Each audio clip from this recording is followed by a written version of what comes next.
Okay, hi everyone. How are you all? कैसे हो आप लोग? Hope you can see the screen and hear me as well. आप मुझे देख सकते हैं, स्क्रीन देख सकते हैं और सुन भी सकते हैं, right? Okay okay. Good afternoon everybody. कैसा चल रहा है जीवन? How is everything going?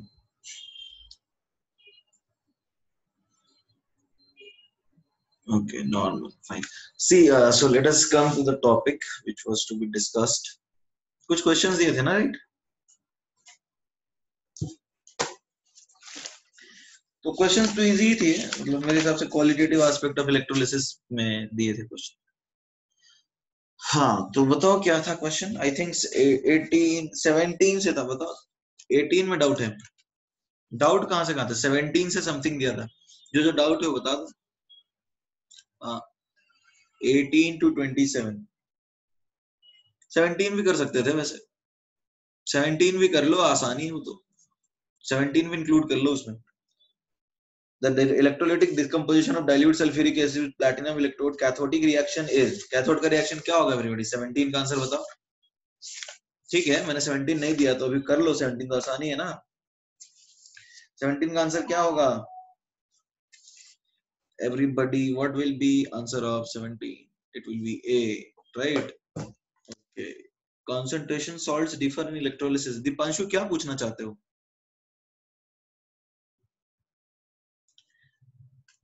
Your point is not clear. What you want to ask? Dipanshu, can you please repeat what your question? ठीक है, नहीं पूछ रहा। 18 पे आते हैं फिर। 18. Which of the following metals cannot be obtained by electrolysis of aqueous solution of salts? अच्छा एक बात बताओ, 18 हमने कितनी बार पढ़ा है आदित्य? एवरीबॉडी 18 का आंसर क्या होगा? Please respond in the chat box.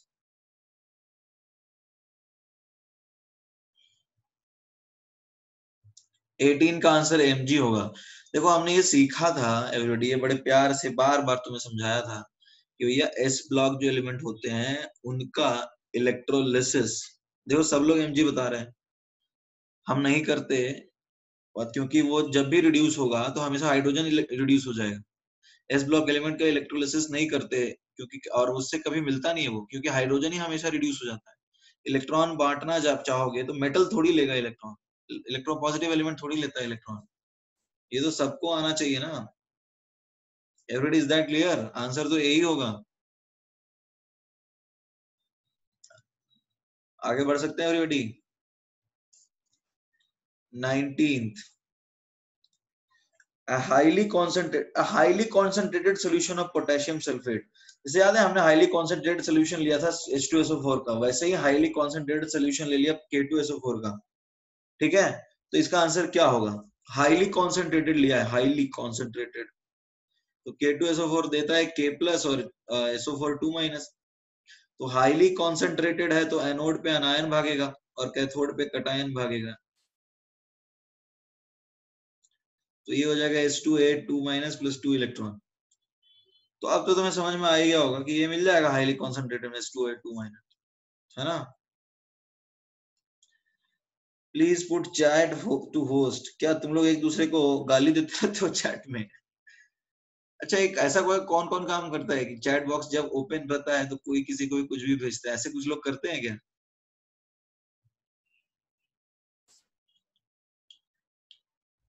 हाँ, वो तो मुझे लगता ही है, वैसे करते ही होंगे तुम लोग।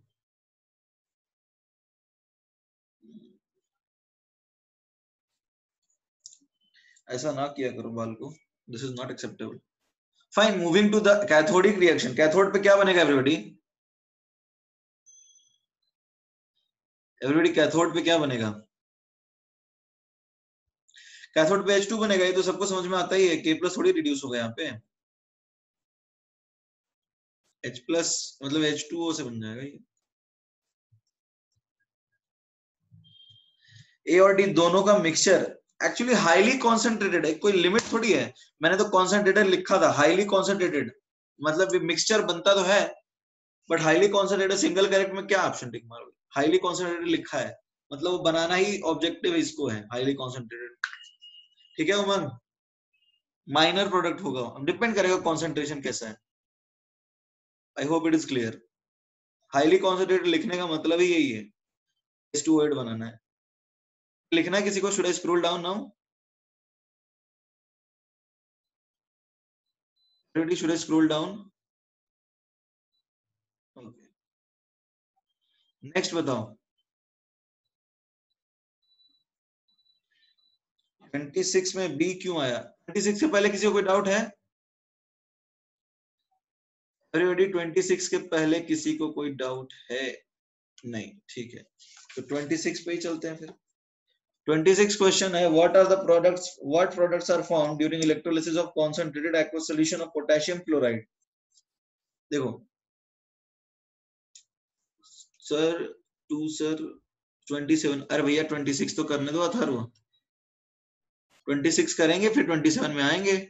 पहले 26 किसी बच्चे ने पूछा है उसको कर लेने दो डिस्कस, सीक्वेंस में चल रहे हैं ना हम लोग। ठीक है, 26 पे आते हैं। What products are formed during electrolysis of concentrated aqueous solution of sodium chloride? देखो कॉन्सेंट्रेटेड aqueous solution है सोडियम क्लोराइड का, तो क्या बनेगा? हमने क्या सीखा है इसके बारे में बताओ? हमने बनाया है, सीखा है कि मतलब H2 कैथोड में मिलेगा। ठीक है, NaOH बेसिक सोल्यूशन हो जाता है, हमें पता है ना, एवरीबॉडी सोल्यूशन बेसिक हो जाता है ना, ये तो सबको याद होगा। तो NaOH तो मिल ही जाएगा ना, तो Na+ तो रह ही जाएगा सोल्यूशन में, और Cl2 एनोड मिलेगा, तो डी होगा आंसर। एवरीबॉडी, इसमें किसी को डाउट है? आदित्य तुम्हें क्या दिक्कत था 26 में, ये बताओ। What was your doubt in 26 question number? Aditya, what was your doubt in 26 question? Second वाले में डाउट है? अरे हमने ये सीखा तो था कि सोल्यूशन बेसिक हो जाता है और Na+ रह जाता है सोल्यूशन में, तो इसमें भी तुम्हें कंफ्यूजन है। 5 आदित्य हैं, खतरनाक। ठीक है, अब कौन कौन से नहीं नहीं, एक आदित्य, नहीं नहीं 5 है, 6 7 दिख रहे हैं मुझे तो, आदित्य आदित्य आदित्य आदित्य, खतरनाक। बात नहीं, पुराने वाले लेक्चर्स देख लो, कल का जो लेक्चर है ना या परसों का, उसपे हमने डिस्कस किया था। बेसिक वाला कब डिस्कस किया था? बेसिक वाला कब डिस्कस किया था? ये तो पिछले क्लास में डिस्कस किया था, उसको देख लो वापस एक बार। नेक्स्ट बताइए। सोल्यूशन बेसिक हो जाता है, बेसिकली यही रीजन है। 27 which of the following aqueous solution produces metal after electrolysis? देखो एक बात बताओ, यहाँ पे हमने सीखा है कि एस ब्लॉक के एलिमेंट तो कभी नहीं मिलते, तो यानी K+ कभी नहीं मिलेगा कैथोड पे, K+ दूसरे ऑप्शन में भी है, वो भी नहीं मिलेगा कैथोड पे, Na+ भी नहीं मिलेगा, तो क्या होगा आंसर एवरीबॉडी? Cu2+ ही मिलेगा ना, जो हाइड्रोजन से कम इलेक्ट्रोपॉजिटिव है वही मिलता है, ये हमने सीखा है ना, तो डी होगा आंसर। ठीक है Atharva, now coming to the next question. 40 कौन सा पूछ रहे हो? 47।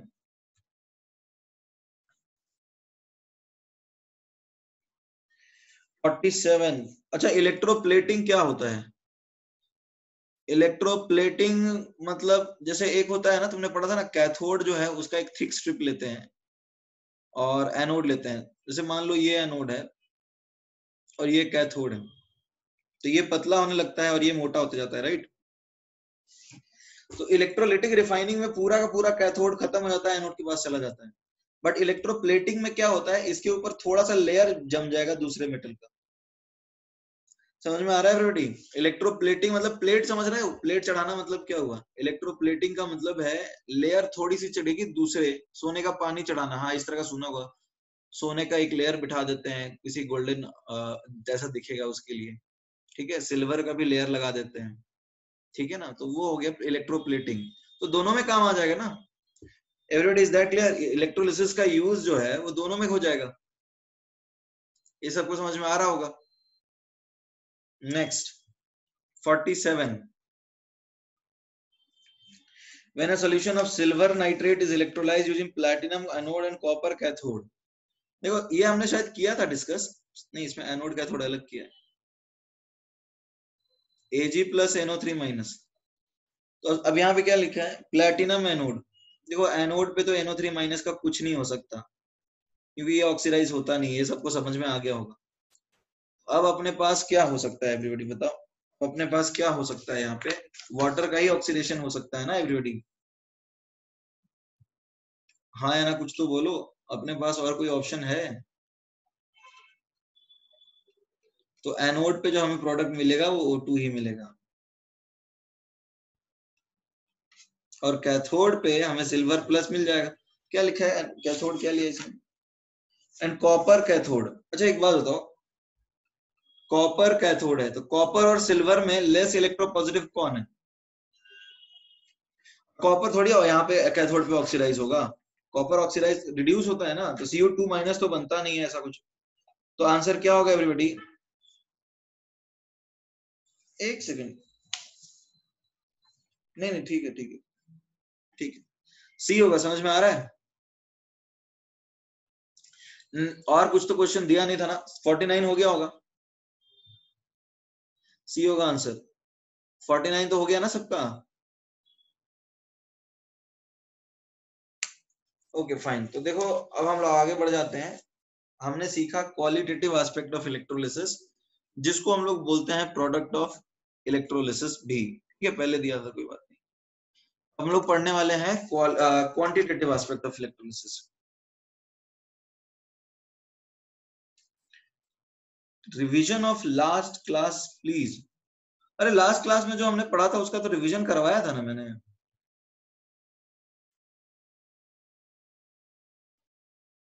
तो why don't you guys revise the topic before coming to the class?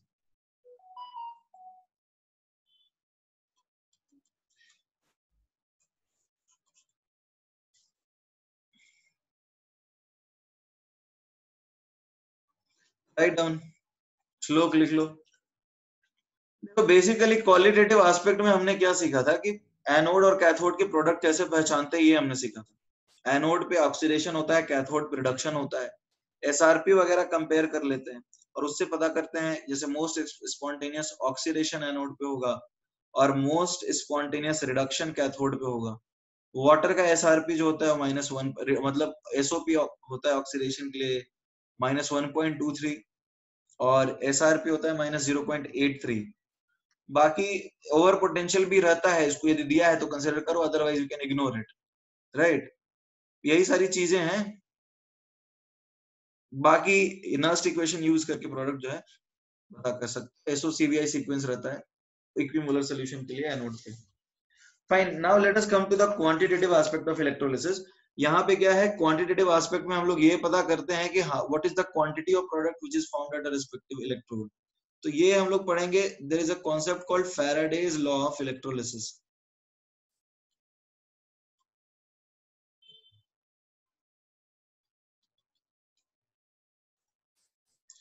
There is a concept called Faraday's law of electrolysis. तो फैराडेज लॉ ऑफ इलेक्ट्रोलिसिस जो है वो हमें पढ़ना है। देखो फैराडे, माइकल फैराडे नाम तो सुना ही होगा सबने, माइकल फैराडे बहुत फेमस नाम है। He was an experimental scientist और उसने अपने नाम पे दिया है अपना लॉ, ऑब्वियसली वो अपने नाम पे ही रखते हैं लोग। और वन फैराडे हमने सीखा, it is charge on one mole of electron. तो अब देखो दो लॉ है इसमें। First law, Faraday's first law. First law क्या कहता है कि mass of substance produced at an electrode, कोई इलेक्ट्रोड पे जो मास सब्सटेंस का बनता है everybody, it is proportional to amount of charge, it is proportional to charge supplied. ये समझ में आ रहा है? It is proportional to charge supplied. उसने ये बोला कि जितना ज्यादा चार्ज लगाओगे उतना ज्यादा मास सब्सटेंस का मिलेगा। मतलब मास जैसे एनोड पे भी मिलता है, कैथोड पे भी मिलता है, तो दोनों की बात कर सकते हैं।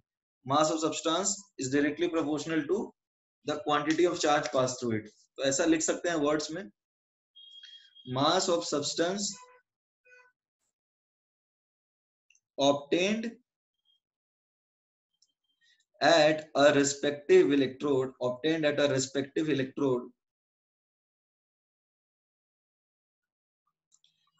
is directly proportional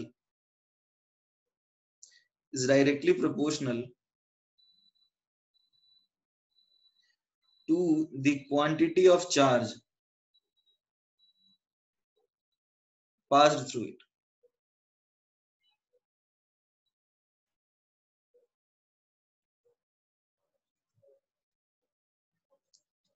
जितना ज्यादा चार्ज पास करोगे उतना ज्यादा मास सब्सटेंस का मिलेगा.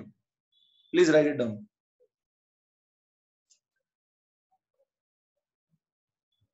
Written. First law is very simple. The mass of substance obtained at a respective electrode is directly proportional to charge. ज्यादा चार्ज दोगे ज्यादा मास बनेगा, कम चार्ज दोगे कम मास बनेगा.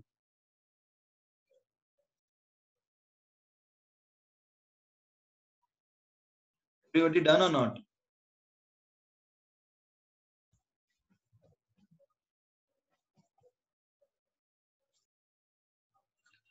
Fine.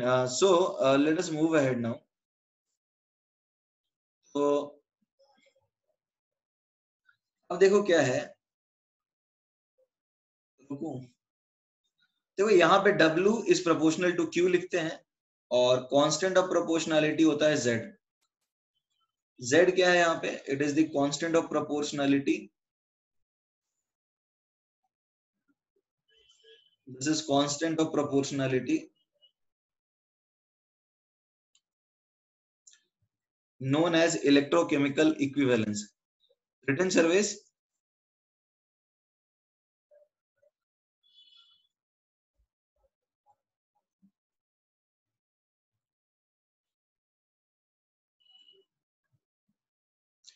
इसको बोलते हैं इलेक्ट्रोकेमिकल इक्विवेलेंस. ये Z क्या है यहाँ पे?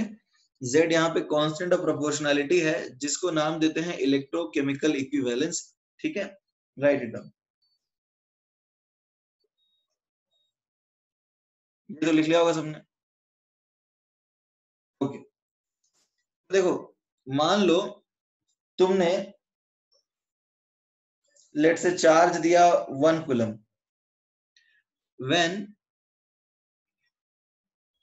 Charge is equal to 1 coulomb then W is equal to Z होगा.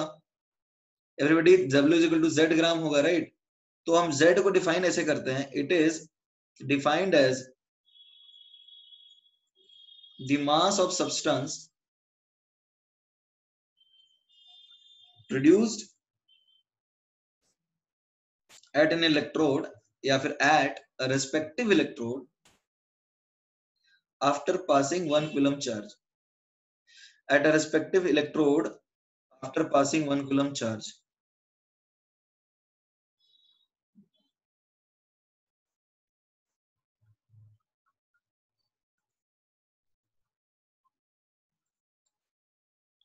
ठीक है.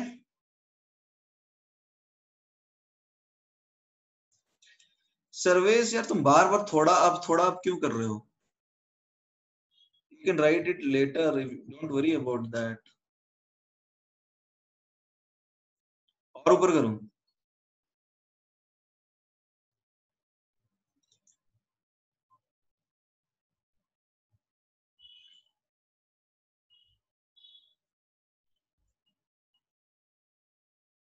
There is no value.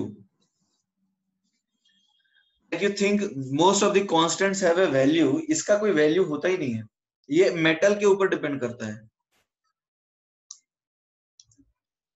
ठीक है एवरीबॉडी. इसका कोई अपना आदित्य इज आस्किंग इसकी वैल्यू क्या है. तो इसकी कोई वैल्यू नहीं होती है. जैसे तुम सोचते हो प्लैंक्स कांस्टेंट का वैल्यू है, ठीक है, रिडबर्ग कांस्टेंट का वैल्यू है, ठीक है ना.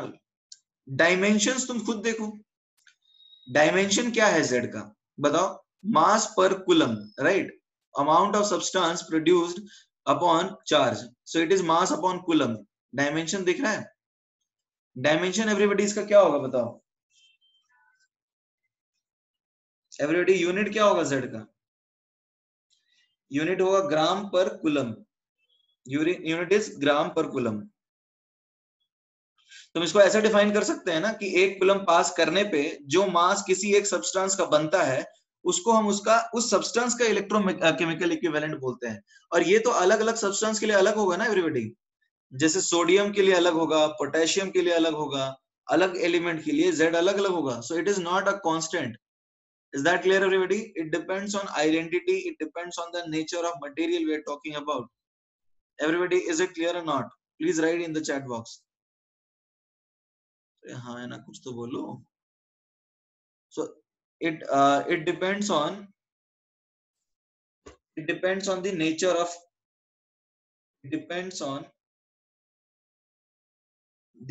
of element या फिर nature of the compound, जो भी बोलो. नेचर ऑफ सब्सटेंस लिख लो. अलग अलग सब्सटेंस के लिए एक कूलम पास करने पे अलग अलग मास बनता है. तो ये किसी चीज के लिए फिक्स नहीं है, ठीक है ना. तो हम ऐसा बोल सकते हैं, ठीक है. आगे बढ़ सकते हैं हम लोग. एवरीबॉडी रिटन और नॉट? फाइन. तो अब देखो हमने क्या सीखा. हमने सीखा W is equal to Z into q. Q क्या हो सकता है एवरीबॉडी? I into t. तो ZI इंटू टी होगा. Is that clear? W हो जाएगा सब्सटेंस मतलब इलेक्ट्रोड की इलेक्ट्रोलाइट. अच्छा एक बात बताओ, जो सब्सटेंस बनता है रिस्पेक्टिव इलेक्ट्रोड पे, वो तो कुछ भी हो सकता है. इलेक्ट्रोड डिकम्पोज हो सकता है. सौरभ इज आस्किंग सब्सटेंस किसकी बात कर रहे हैं? वो तो उसकी बात कर रहे हैं जो कि डिकम्पोज हो रहा है, जो कि या फिर बन रहा है. Is that clear Saurabh? जो सब्सटेंस हमने क्वालिटेटिव एस्पेक्ट में पढ़ा ना, कि जो अपना प्रोडक्ट है हम उसकी ही बात करेंगे. एनोड पे क्या मिल रहा था, कैथोड पे क्या मिल रहा था, हम उसकी बात कर रहे हैं. It is the substance which is produced at the anode और cathode. We'll take up examples and it will become more clear if we solve problems, right? So Z into IT भी हम लिख सकते हैं. वैसे normally ZQ ही लिखते हैं. Okay, तो can we relate it with see, एक बात बताओ. जब एक फैराडे मान लो, जब 1 फैराडे चार्ज दोगे, 1 Faraday charge is when 1 Faraday charge is supplied, तो कितना मास बनेगा एवरीबॉडी?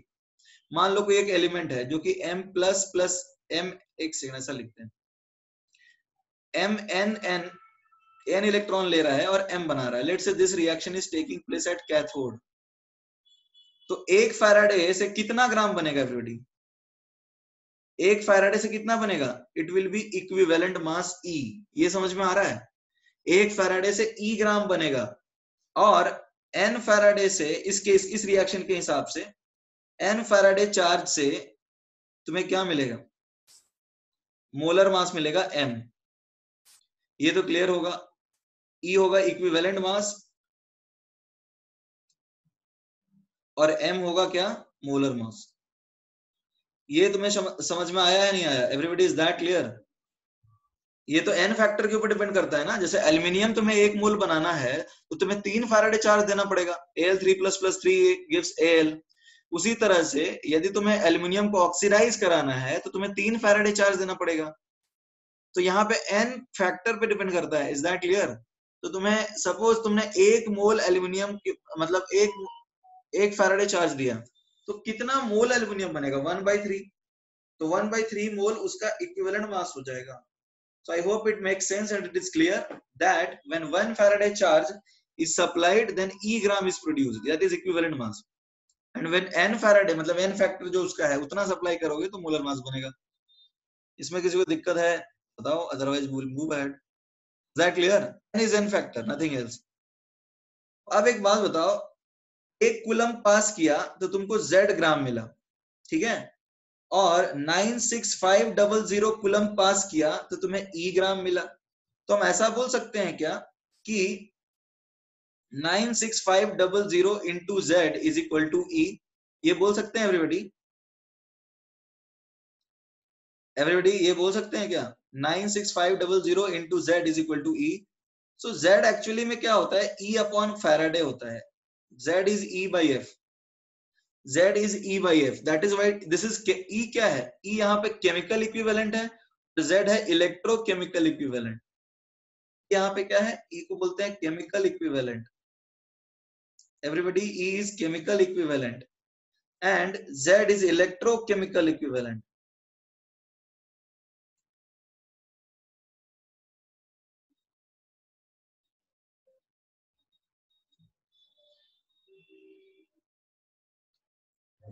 ठीक है. E है chemical equivalent and Z is electrochemical equivalent. Okay, यहां तक तो किसी को तकलीफ समस्या नहीं है ना? किसी को डाउट है तो पूछ लो। तो आगे बढ़ जाते हैं फिर। See, what is Z now? W is ZQ. I can write E by F into Q. Or also I can write M upon N factor into Q. So M upon N is equivalent mass. तुम्हें ये पता होगा। E is M by N. और ये Faraday है। So that is the relation. That is how you can understand this. That W is equal to M upon N factor multiplied by Faraday into charge supplied. ये लिख लो, write it down everybody.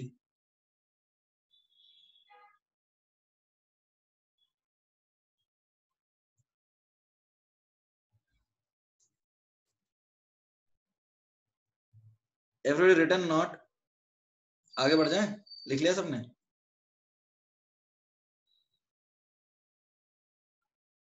Please respond in the chat box. Written or not? Fine, fine, fine. एक term आता है that is called current efficiency. That is called current efficiency. What is current efficiency? कई बार जो current supply करोगे ना, वो पूरी तरह से यूज नहीं होता, कुछ वेस्ट भी हो जाता है। तो इसको हम ऐसा लिखते हैं, charge utilized, charge utilized, charge utilized upon charge supplied. तो चार्ज यूटिलाइज्ड जो होगा, charge utilized will be eta, that is current efficiency, times charge supplied. Charge utilized will be current efficiency times charge supplied. यहाँ पे जो हमने लिखा है everybody, यहाँ पे जो हमने लिखा है ZQ, ये तो यूटिलाइज्ड है ना, तो ये आएगा ईटा टाइम्स, ठीक है, eta times charge supplied into Z।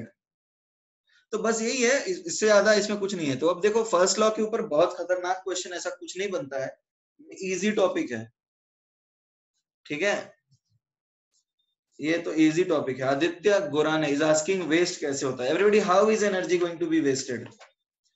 Energy waste कैसे होगा बताओ? ऑब्वियसली यार, पंखे उनके चलाते हो, गर्म हो जाता है, रेजिस्टेंस होता है सर्किट में, तो इसलिए वेस्ट होता है। There are multiple ways through which energy can be wasted, ठीक है। ETA क्या बोल रहे हो? What is ETA?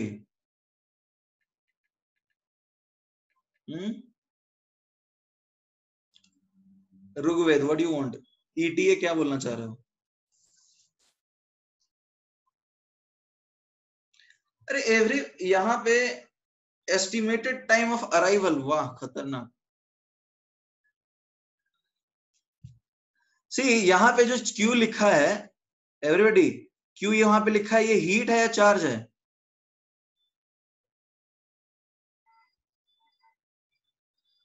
अरे यहाँ पे हम लोग Q क्या बात कर रहे हैं? यहाँ हीट है या चार्ज है बताओ? It is charge obviously.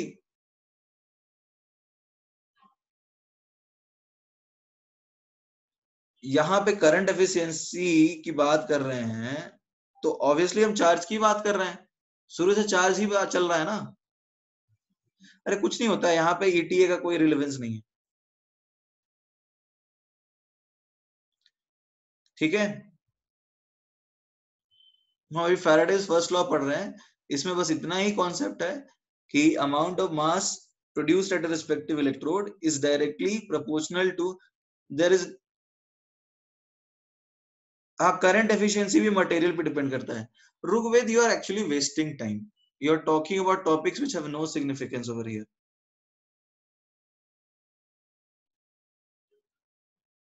Current efficiency किन चीजों पे डिपेंड करता है, ये तो ऑब्वियसली मटेरियल के ऊपर डिपेंड करेगा। इसमें हम ज्यादा बात करेंगे तो इट मेक सेंस।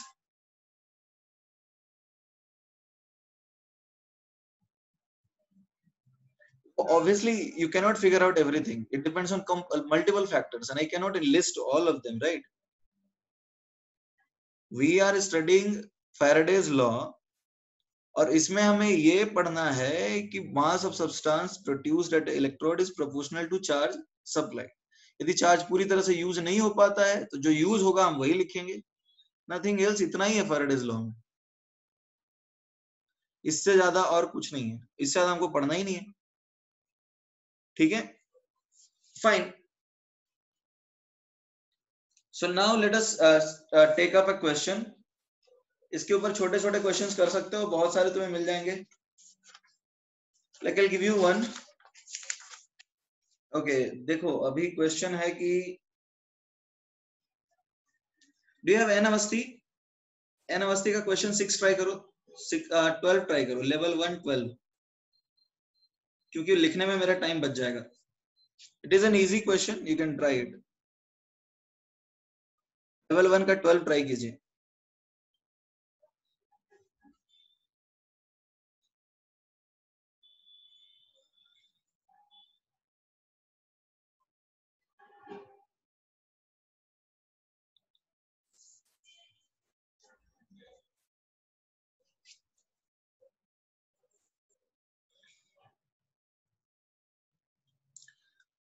क्वेश्चन समझ में आया? क्वेश्चन है, I hope everybody has the book, right? Question है, how many minutes will it take to plate out 5.2 gram of chromium from देखो यहाँ पूछा गया है कि 5.2 ग्राम क्रोमियम तुम्हें प्लेट आउट करना है फ्रॉम क्रोमियम सल्फेट सोल्यूशन, ठीक है ना, using a current I is equal to 9.65 ampere. मतलब ऑब्वियसली कैथोड पे क्या होगा, कैथोड पे रिडक्शन हो जाएगा, Cr3+ जो है वो 3 इलेक्ट्रॉन ले करके एवरीबॉडी यहाँ पर क्रोमियम बना देगा। ये बात सबको समझ में आ रही होगी? Everybody is that clear? तो अब पूछा जा रहा है, तो आपको करना यही है, W इज इक्वल टू क्या करोगे, E/F इंटू Q यूज करोगे। और Q क्या होता है? Q क्या होता है एवरीबॉडी? Q होता है I इंटू टी, यानी कि करंट इंटू टाइम। अब तुम्हें W दिया है और इसका n फैक्टर भी तुम निकाल सकते हो, तो उसके हिसाब से तुम काम कर लो, सॉल्व कर लो इसको। देखो करके दिखा दो या कर रहे हो एवरीबॉडी? मास जो तुम्हें बनाना है वो 5.2 ग्राम बनाना है। इसका मोलर मास लिखा है क्वेश्चन में 52 है और n फैक्टर 3 है, तो 52/3 मल्टीप्लाइड बाई 96500, और करंट दिया है 9.65 इंटू टी करके टी निकाल लो।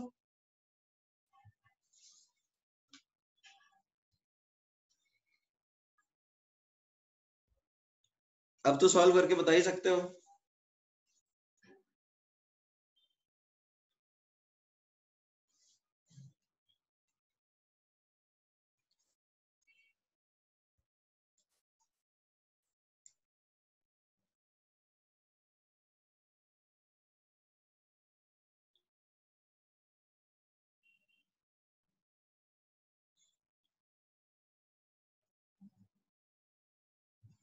एन कैसे निकाला? यहाँ पे क्रोमियम का वैलेंसी एवरीबॉडी क्या है बताओ? What is the oxidation state of chromium over here?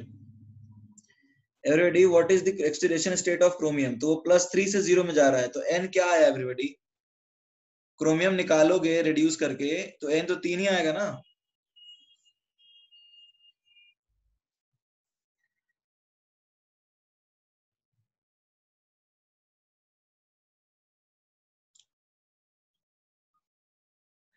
देख लो आंसर क्या है, मिनट्स में निकालना है। यहाँ मिनट्स पूछा है, how many minutes will it take.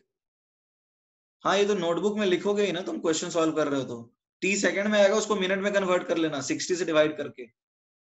3000 second आया है तो उसको 60 डिवाइड करो, 50 मिनट होगा। फिर सबका आंसर आ गया? टी के लिए सबने सॉल्व कर लिया? ऐसा कोई है जिसका नहीं आया?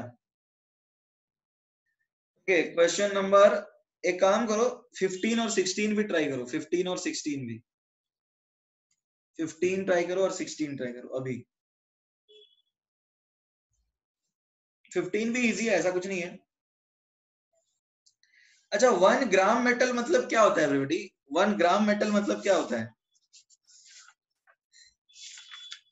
ग्राम एटम है, यहाँ पे 1 ग्राम मेटल है।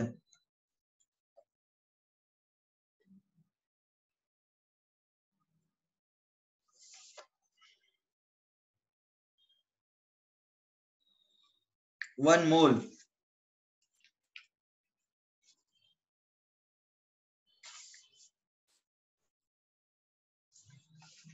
1 ग्राम मेटल, ठीक है, देखो क्या, बताओ क्या है।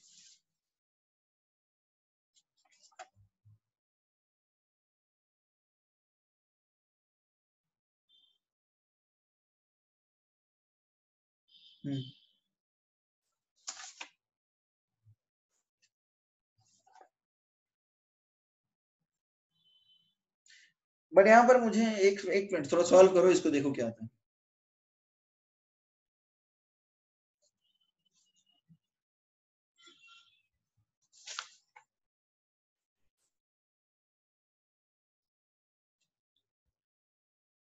देखो भाई मैं पूछ रहा हूँ, ये 1 ग्राम ऑफ मेटल जो है ना, कुछ अलग भी हो सकता है।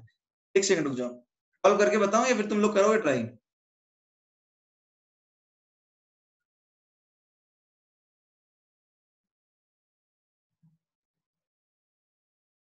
ठीक है, ट्राई करो।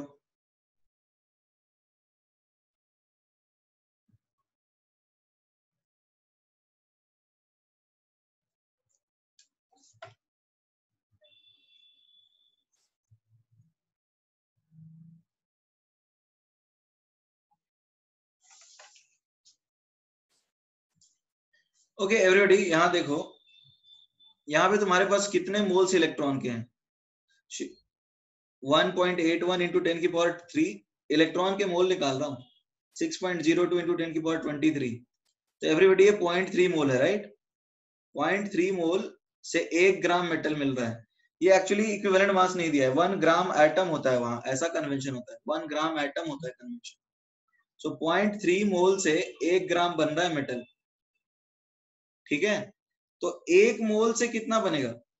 1 मोल से बनेगा 1/0.3 ग्राम मेटल, तो ये हो जाएगा इसका इक्विवेलेंट मास E।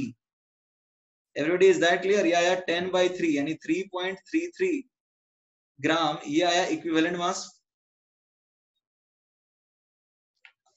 ठीक है? 3.33 ग्राम है, ये समझ में आया एवरीबॉडी? ये समझ में आया, इक्विवेलेंट मास आया 10/3। इसका लिखा है यहाँ पे क्वेश्चन में, लिखा है कि मेटल 3+ स्टेट में है, तो इसका मोलर मास क्या आएगा? m equivalent mass into n factor, तो इसका मोलर मास 10 ग्राम आएगा, जो कि ऑप्शन नन ऑफ दीज हो। एवरीबॉडी एक्चुअली 1 ग्राम ही है, ये 1 इक्विवेलेंट की बात, वहां एक्चुअली 1 ग्राम एटम कन्वेंशन होता है, 1 ग्राम एटम कन्वेंशन होता है वहां पे। यहाँ ग्राम मेटल लिखा है, ऐसा कोई कन्वेंशन है ही नहीं। तुमने ग्राम एटम पढ़ा होगा, ग्राम मॉलिक्यूल पढ़ा होगा, ग्राम मेटल करके नहीं है कोई भी कन्वेंशन। तो ये एक्चुअली में 1 ग्राम ही दिया है। Everybody is that clear? किसी को डाउट है तो पूछ सकते हो। Is that clear?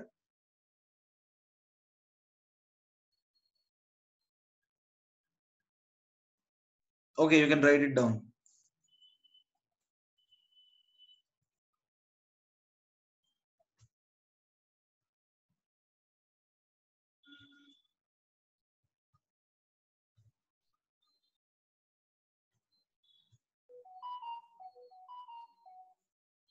Everybody written or not?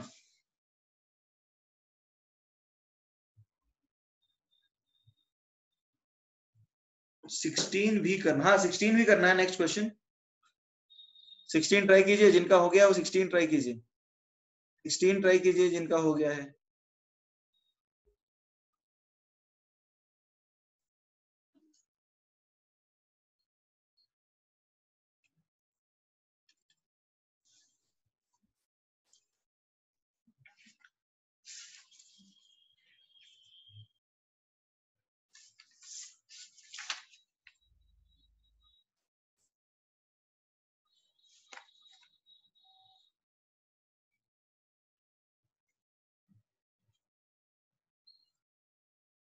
Return Shivam,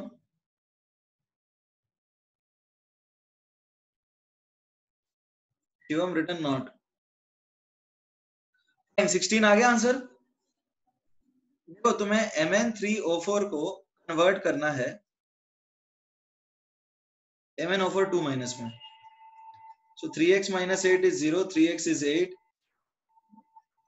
x is equal to 8/3 और ये है +6। तो अब बताओ, जब तुम कन्वर्ट करोगे तो कितने नंबर ऑफ इलेक्ट्रॉन जरूरत है? चेंज कितने का है? 6 - 8/3 और नंबर ऑफ एटम्स 3 है। 18 माइनस 8 आया 10, बट यहाँ लिखा है 2 मोल के लिए, तो this is for 1 mole, for 2 moles क्या आएगा एवरीबॉडी, 2 मोल्स के लिए 20 इलेक्ट्रॉन ट्रांसफर हो गया ना, तो चार्ज कितना रिक्वायर्ड है everybody, charge required is how much everybody, what is the charge required, 20 faraday, is that clear और नॉट?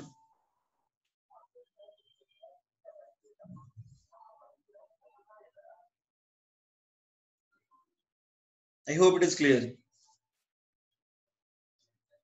ओके, तो इस तरह से देखो क्वेश्चंस करते हैं, और तुम्हें इस तरह से करना है। क्वेश्चन नंबर 35 करोगे क्या? 35 ट्राई कीजिए। नहीं 35, रुक जाओ, जस्ट वेट फॉर 35। 35 रुक जाओ, 35 मत करो, सेकेंड लॉ पे है वो। You can try level 2 question 2।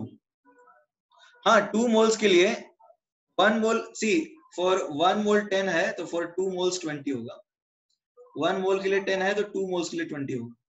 You can try level 2 question 2।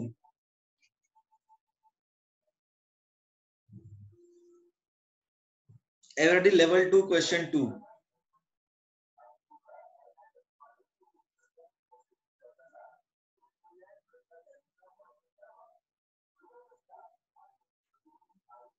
level 2 is not equivalent to JEE mains, level 2 is equivalent to JEE advanced, level 1 is JEE mains, ठीक है। वो मल्टीप्लाई बाई 3 क्यों किया, नमन is asking multiply by 3 क्यों किया, यहाँ पे हमने 3 से मल्टीप्लाई क्यों किया है, क्योंकि 3 मैंगनीज के एटम्स हैं, everybody can you see this, यहाँ पे Mn के 3 एटम है ना, इसलिए हमने 3 से मल्टीप्लाई किया, ठीक है नमन।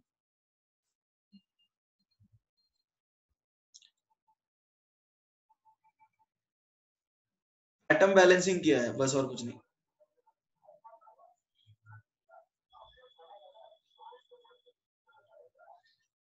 लेवल 2 का क्वेश्चन 2 देखो, ये भी आसान क्वेश्चन है, बट ये थोड़ा सा ट्रिकी क्वेश्चन है, आंसर देखना मत पीछे क्या है, और खुद से ट्राई करो बिना चीटिंग किए।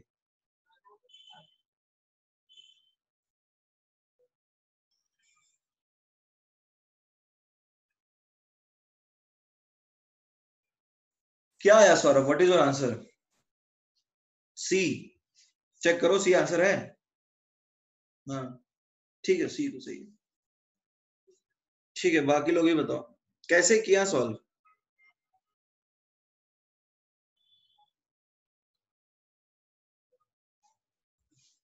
देखो तुम्हारे पास सोल्यूशन है 108 माइन, नहीं नहीं गलत है ना, फिर तो तुम्हारा तुक्का बैठा है फिर।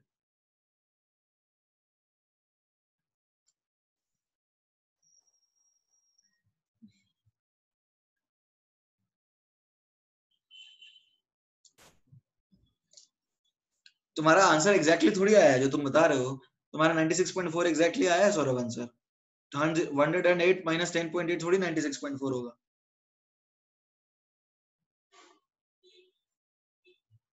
तो वही मैं भी कर रहा हूँ।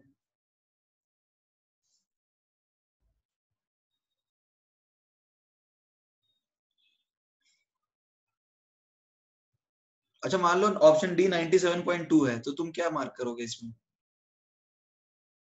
Assume option D to be 97.2, तो तुम्हारा आंसर सी नहीं डी होगा ना फिर। सौरभ ये बात समझ में आ रही है? थोड़ा सोचो उसके बारे में।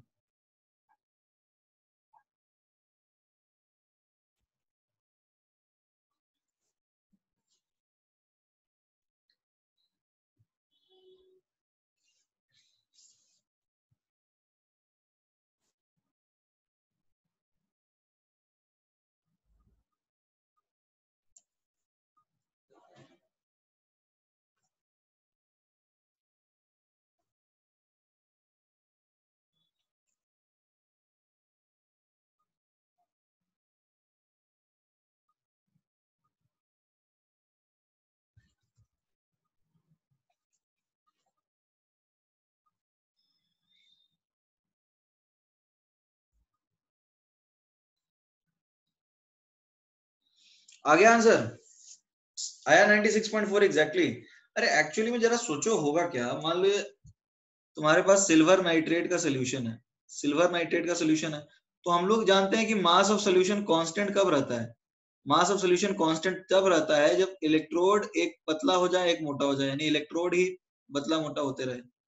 अब सोल्यूशन में AgNO3 से कुछ निकलेगा, सोल्यूशन है ना ये, तो सोल्यूशन में से कुछ निकलेगा। हाँ Umang, your answer is correct, good. तो अब देखो एनोड पे क्या हो रहा है एवरीबॉडी, एनोड पे तो हमें पता है कि NO3 माइनस कुछ नहीं करता, NO3 माइनस कुछ नहीं करता ना एवरीबॉडी, ये तो कुछ नहीं करेगा, ऑक्सीडाइज होगा नहीं। तो एनोड पे वाटर ऑक्सीडाइज होगा, everybody is that clear? Anode पे नेट रिएक्शन ये होगा, और कैथोड पे हम लोग जानते हैं कि ये रिएक्शन होगा। आई होप ये बात तो सब समझ पा रहे हैं everybody, is that clear? Anode और कैथोड वाली रिएक्शन से तो आप लोग कन्विंस्ड होंगे कि एनोड की रिएक्शन ये है और कैथोड की रिएक्शन ये है। तो जब कैथोड पे मान लो जैसे ये हमने लगा दिया पॉजिटिव और ये लगा दिया नेगेटिव, तो पॉजिटिव नेगेटिव ये कटायन अट्रैक्ट करेगा, मतलब सी नेगेटिव चार्ज वाला कटायन को अट्रैक्ट करेगा, तो ये कैथोड हो गया, और ये हो गया एनोड।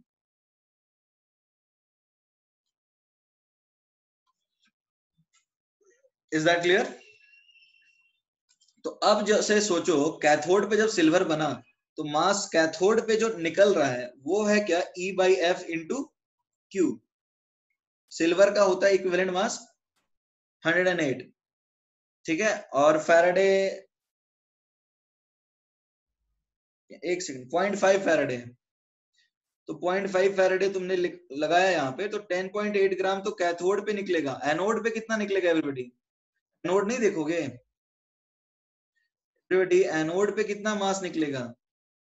एनोड पे निकलेगा E, ऑक्सीजन का इक्विवेलेंट मास कितना होता है एवरीबॉडी? 8 होता है। तो ऑक्सीजन भी तो निकल रहा है 0.8 ग्राम, तो टोटल मास कितना निकला? 108 था, उसमें से 0.8 एनोड से निकल रहा है, प्लस 10.8 कैथोड पे निकल रहा है, तो ये तुम्हें करना पड़ेगा ना। तो अब आंसर कितना आएगा? अब आएगा 96.4। इसमें किसी को डाउट है?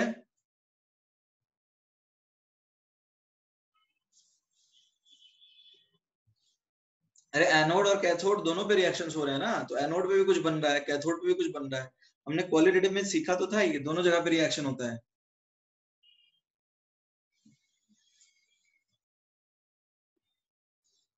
अथर्व देखो अभी क्या हो रहा है, हमने ये सीखा कि एनोड और कैथोड के प्रोडक्ट्स क्या हैं, तो सबको समझ में आ रहा है ना कि एनोड और कैथोड पे प्रोडक्ट्स हम कैसे बता रहे हैं। अथर्व ये बात तुम्हें समझ में आ रही है? ये तो समझ में आ रही होगी कि कैसे हाइड्रोजन नहीं, हाइड्रोजन का नहीं लेंगे क्या? अरे हाइड्रोजन और सिल्वर में इलेक्ट्रॉन तुम पहले दोगे, जैसे H प्लस को तुम इलेक्ट्रॉन दे रहे हो, Ag प्लस को तुम इलेक्ट्रॉन दे रहे हो, तो पहले इलेक्ट्रॉन कौन लेगा एवरीबॉडी? Ag पहले लेगा ना। तो ठीक है, तो Ag तो बन रहा होगा, ये तो तुम कन्विंस होने चाहिए, बिकॉज हमने क्वालिटेटिव एस्पेक्ट में तब सीखा है अच्छे से, एक एक चीज बताया मैंने तुम्हें बार बार। तो अब तो तुम्हें ये समझ में आ गया होगा कि सिल्वर प्रोडक्ट मिलेगा कैथोड पे, और एनोड पे H प्लस भी बन रहा है। अरे लेकिन H प्लस बन रहा है तो H प्लस थोड़ी बन रहा है, H प्लस तो सोल्यूशन में ही रहेगा ना एवरीबॉडी। H प्लस थोड़ी हवा में बन के बाहर निकल रहा है, ऑक्सीजन गैस निकल जाएगा बाहर, बबल बना के सोल्यूशन के ऊपर चला जाएगा, H प्लस थोड़ी निकलेगा बाहर। Is that clear Aditya? H plus यदि बनता भी है तो सोल्यूशन में ही रहेगा, वो हवा से बाहर नहीं निकलेगा। तो जो बाहर निकलने वाली चीजें हैं वो O2 और Ag है, राइट? तो कैथोड पे जो बाहर निकलेगा उसका मास है 10.8 ग्राम। लास्ट स्टेप में एनोड पे ऑक्सीजन जो निकला वो भी 8 कैसे किया एवरीबॉडी? ऑक्सीजन का इक्विवेलेंट मास क्या होता है? ऑक्सीजन का इक्विवेलेंट मास क्या होता है? 8 होता है। कैसे? एक ऑक्सीजन एलिमेंट 16 ग्राम का होता है जो कि 2 इलेक्ट्रॉन लेता है, तो 16/2 कितना होगा? ठीक है, एक ऑक्सीजन एटम 16 ग्राम का होता है जो कि 2 इलेक्ट्रॉन लेता है। तो ऑब्वियसली देखो ना, वैसे भी तुमको दिख रहा है कि इस O2 ने 4 इलेक्ट्रॉन ले लिए, मतलब 4 इलेक्ट्रॉन रिलीज किया है। 108। अरे सिल्वर का मोलर मास क्या होता है everybody? What is the molar mass of silver atom? It is 108। Silver का मोलर मास 108 होता है और सिल्वर 1 इलेक्ट्रॉन लेता है, सॉरी देता है, Ag+ बनाता है, तो उसके हिसाब से हमने इक्विवेलेंट मास निकाला है उसका 108। और किसी को कोई डाउट है क्या? आगे बढ़ सकते हैं अब हम? एवरीबॉडी, और किसी को कोई डाउट है? आगे बढ़ जाएं? अरे हाँ है ना, कुछ तो बोलो। तो देखो ये था फैराडेज फर्स्ट लॉ, ये था फैराडेज फर्स्ट लॉ जो हमने अभी सीखा है। Now we will talk about Faraday's second law. देखो फर्स्ट सेकंड लॉ कोई खतरनाक लॉ नहीं है, जो है सो फर्स्ट लॉ ही है। सेकंड लॉ क्या कहता है देखते हैं। Second law of Faraday, second law ये बोलता है कि if same charge is passed through two or more cells connected in series, और ये cells कैसे हैं everybody? They are electrolytic cells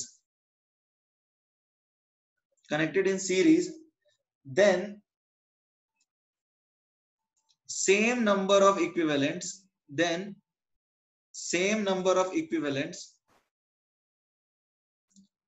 will be obtained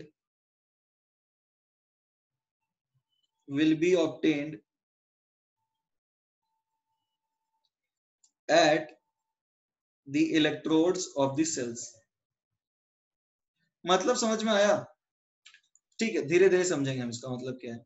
जैसे दो सेल को सीरीज में कैसे कनेक्ट करेंगे, ये एक पॉजिटिव है, नेगेटिव है, ये पॉजिटिव है, नेगेटिव है, ये पॉजिटिव नेगेटिव पॉजिटिव नेगेटिव, तो इसको हमने ऐसा बोल सकते हैं कि we have connected two cells in series.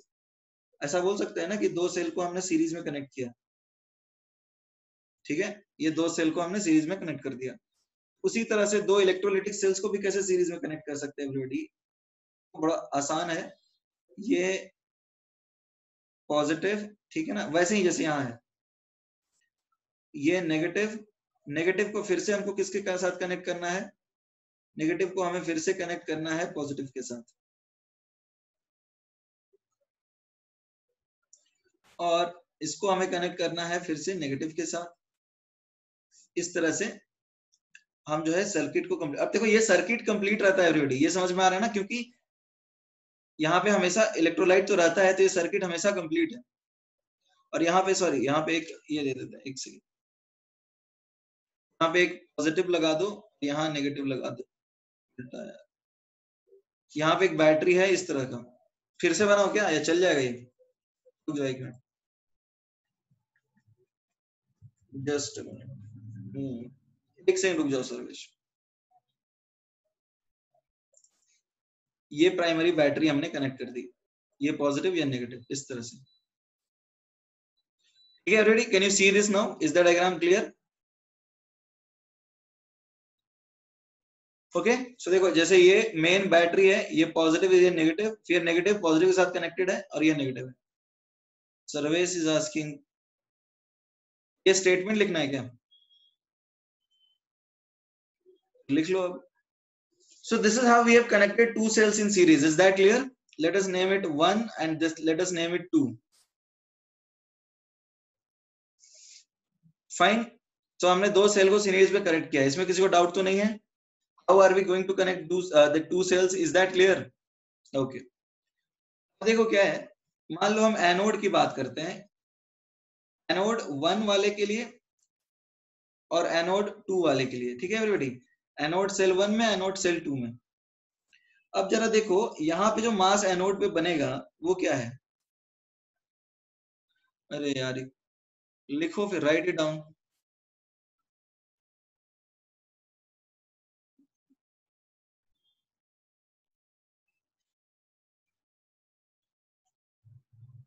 Written or not? Written surveys? Fine. So let us talk about the two cells. जैसे मतलब एनोड, इसमें देखो एनोड कैथोड तो दोनों तरफ होगा ना, ये एनोड है, ये इसका कैथोड है, ये इसका एनोड है, ये इसका कैथोड है, राइट? तो ये एनोड कैथोड हमने बना दिया। So now let us come to the first cell. First cell में जो मास एनोड पे बनेगा सेकेंड सेल में बैटरी नहीं लगाया है। अरे ये लगाया तो है नेगेटिव इसके साथ। अरे पॉजिटिव नेगेटिव नहीं दिख रहा है तुम्हें? Aditya, can't you see this diagram? ये पॉजिटिव नेगेटिव विजिबल नहीं है तुम्हें, तो लगाया तो है ना। तो पहले सेल में जो एनोड पे बनेगा वो होगा क्या, E A by F into Q. और दूसरे सेल में जो बनेगा, let's say this is W A one और this is W A two, वो बनेगा E A by F into Q A. अब तुम्हें नहीं लगता है कि क्यू जो है दोनों में सेम होगा, क्योंकि सीरीज में करंट सेम है। तुमने ये पढ़ा होगा, क्लास 9th में ही पढ़ा होगा कि सीरीज में करंट सेम होता है, राइट? सीरीज में लगाते हैं तो करंट सेम होता है, और यदि सेम टाइम के लिए सप्लाई कर रहे हैं तो यहाँ पे Q1 लिख देता हूं मैं और यहाँ पे Q2 लिख देता हूं, तो Q1 is equal to Q2 तो हो ही जाएगा ना, क्योंकि सीरीज में करंट सेम है, I1 is equal to I2 है और टाइम तो सेम ही होगा, सेम टाइम के लिए लगाओगे इसमें, तो Q1 Q2 सेम होगा क्योंकि QI इंटू टी होता है। अब जरा देखो, WA1 अपॉन WA2 यदि हम लेते हैं तो हमें मिल जाएगा EA1 अपॉन EA2। इसको EA1 लिख देते हैं और इसको EA2 लिख देते हैं, तो हमें क्या मिलेगा, WA1 upon EA1 is equal to WA2 upon EA2, यानी given mass by equivalent mass. तो number of equivalents in 1 is equal to number of equivalents in 2। यदि तुम दो सेल को सीरीज में कनेक्ट करोगे, यही स्टेटमेंट लिखा हुआ है, यदि दो और मोर सेल्स को तुम सीरीज में कनेक्ट करोगे और सेम अमाउंट ऑफ चार्ज पास करते हो, ठीक है, same amount of charge series में होगा ही क्योंकि करंट सेम होता है, टाइम सेम है, तो सेम नंबर ऑफ इक्विवेलेंट्स बनेंगे। Is that clear everybody? Is that clear? Same number of equivalents बनेंगे। यहाँ पर सेम नंबर ऑफ मोल्स की बात नहीं की गई है एवरीबॉडी, ध्यान देना, यहाँ पे सेम नंबर ऑफ मोल्स की बात नहीं की गई है, यहाँ पर same number of same amount of मास की भी बात नहीं की गई है, यहाँ पे सेम नंबर ऑफ इक्विवेलेंट्स की बात की गई है। Is that clear? यहाँ पे सेम अमाउंट ऑफ मास की बात नहीं की गई है, यहाँ सेम अमाउंट ऑफ मोल्स की बात नहीं की गई है, यहाँ जो बात की गई है वो किसकी बात की गई है, सेम नंबर ऑफ इक्विवेलेंट्स की। सो राइट इट डाउन।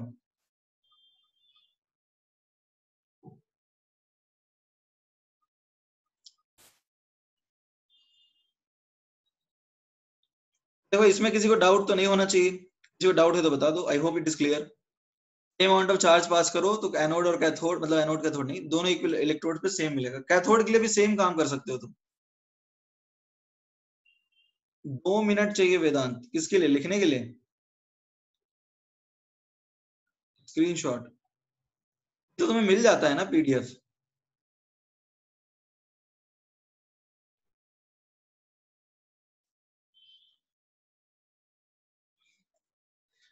अभी जैसे एक और चीज है, क्या इसको हम इस पे लगा सकते हैं? मान लो तुम्हें ये सर्किट है तुम्हारा, ये पॉजिटिव है नेगेटिव, ठीक है, ये आ गया कुछ ऐसा, ये आ गया कुछ, जस्ट मिनट, हाँ थोड़ा छोटा डंडा बनाएंगे, एक ही कंटेनर में हमें रखना है ना इसको, और ये हमारा हो गया सेल, ठीक है। अब ये हो गया पॉजिटिव, ये हो गया नेगेटिव है। एवरीडी अब ये बात बताओ, तो यहाँ पे हम बोल सकते हैं क्या कि सी इसका सेकेंड मतलब बोल सकते हो अनदर वे, इसी को अनदर तरीके से हम क्या बता सकते हैं, एक बात बताओ, यहाँ पे एनोड और कैथोड, जैसे ये पॉजिटिव हो गया एनोड और ये नेगेटिव हो गया कैथोड, तो अब एक बात बताओ, यहाँ पे जो चार्ज एनोड पे आएगा उतना ही चार्ज कैथोड पे आएगा, ये हम बोल सकते हैं क्या एवरीबॉडी? क्योंकि सोल्यूशन तो न्यूट्रल ही रहना चाहिए ना, एनोड पे जितना पॉजिटिव चार्ज आएगा उतना ही कैथोड पे चार्ज आएगा, ये हम बोल सकते हैं एवरीबॉडी, से यस और नो? एक इलेक्ट्रोलाइटिक सेल में एनोड और कैथोड पे जो चार्जेस जाते हैं, are they equal in magnitude? Obviously रहेगा, तभी तो न्यूट्रलिटी मेंटेन रहेगी। तो अब जरा सोचो कि WA जो एनोड पे बना वो क्या आएगा, EA by F into Q, क्योंकि क्यू तो सेम है, इसको मैंने क्यू लिख दिया। फिर WB आएगा तो वो मैं क्या लिखूंगा, EB by F into Q, क्योंकि क्यू तो सेम है। तो अब देखो WA बाई WB नहीं, इसको मैं C लिख देता हूँ क्योंकि कैथोड है ना, ऐसा करता हूँ WC यानी cathode, EC by F into q लिख देता हूँ, तो WA by WC is equal to EA by EC आ जाएगा। तो तुम्हें क्या मिला, WA by EA is equal to WC by EC, मतलब given mass by equivalent mass, तो जितने इक्विवेलेंट एनोड पे बनेंगे उतने ही इक्विवेलेंट कैथोड पे बनेंगे। Everybody, is that clear?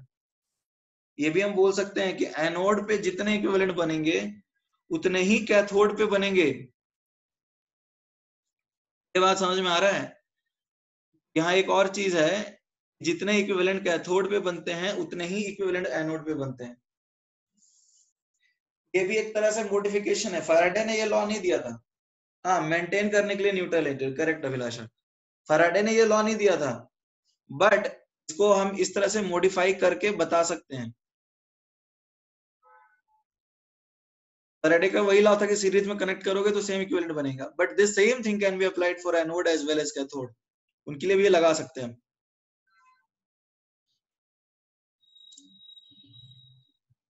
Everybody समझ में आ रही बात? आगे बढ़ सकते हैं हम लोग?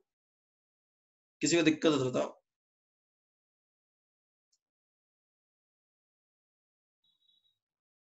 एवरीबॉडी, इज दैट क्लियर और नॉट? कुछ तो बोलो। लिख लिया? आगे बढ़ जाएं? ओके, आगे बढ़ जाते हैं। अच्छा, एक बात बताओ, मान लो एनोड पे एक से ज्यादा प्रोडक्ट बन रहे हैं। In case of major and minor products, ऐसा कई बार होता है। In case of major and minor products at anode and cathode, कई बार मेजर प्रोडक्ट बने और माइनर प्रोडक्ट बने कैथोड और एनोड पे, तो क्या करेंगे बताओ? तो उस केस में हम बोलेंगे कि जितने भी इक्विवेलेंट सिग्मा, उस केस में भी तो न्यूट्रलिटी मेंटेन ही रहेगा। Sigma equivalents at cathode should be equal to sigma equivalents at anode. मतलब यदि 3 प्रोडक्ट बन रहा है इधर और इधर 2 प्रोडक्ट बन रहा है, एग्जाम्पल जैसे मान लो इधर 3 प्रोडक्ट बन रहा है और इधर 2 प्रोडक्ट बन रहा है, इधर 3 प्रोडक्ट मिल रहे हैं और इधर 2 प्रोडक्ट मिल रहे हैं, तो तुम्हें करना क्या पड़ेगा? तुम्हें लिखना पड़ेगा NC1 प्लस एन, मतलब ये इक्विवेलेंट ही है। ठीक है, ये इक्विवेलेंट ही है। तो हम लिख सकते हैं इधर N3 plus N2 plus N1 is equal to N1 plus N2। मतलब इनके ये सारे इक्विवेलेंट जो हैं वो कैथोड वाले हैं और ये सारे इक्विवेलेंट एनोड वाले हैं। मतलब यहाँ पे भी तुम्हें यही कॉन्सेप्ट यूज करना है। टोटल इक्विवेलेंट जो कैथोड पे बनेगा वही टोटल इक्विवेलेंट एनोड पे बनेगा। Is that clear everybody? Everybody, is that clear और नॉट?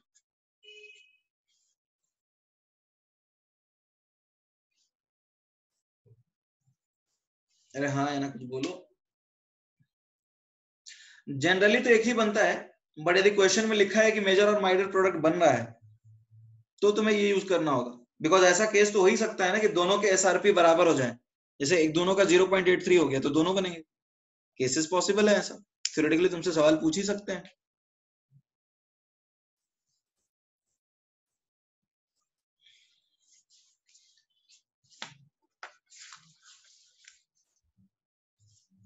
क्वेश्चन 35 यदि इसको लिख लिया है तो लेवल 1 क्वेश्चन 35 करो। N4 N5, अरे मैंने यहाँ 2 प्रोडक्ट को डिफाइन किया है, इधर मैंने N1 और N2 ही लिखा है। तुम लिख लो N4 N5, तुमको N4 N5 लिखना है तो।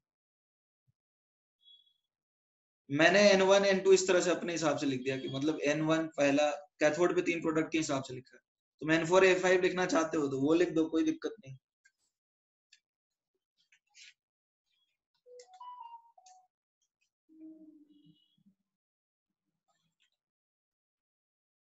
रिटर्न अंशुमल।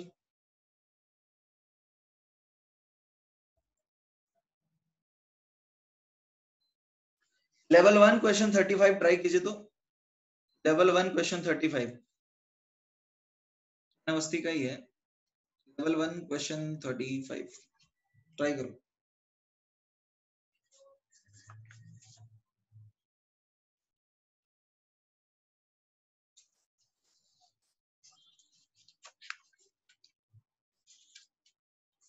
लेवल 2 भी एक क्वेश्चन, लेवल 2 ये कर लिया तो लेवल 2 क्वेश्चन ये कर लिया है तो then you can try level 2 question 27।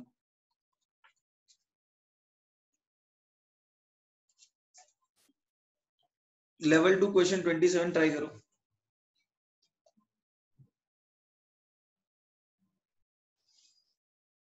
हाँ, क्वेश्चन 2 भी कर सकते हो, कोई दिक्कत नहीं। कर सकते हो सौरभ, क्वेश्चन 2 कर सकते हो इससे भी।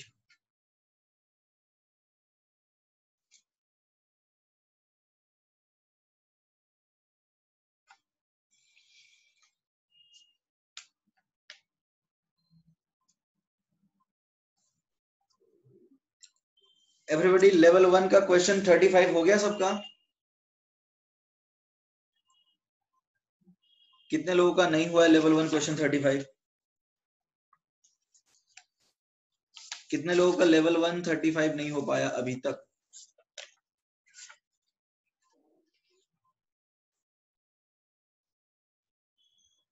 सबका हो गया?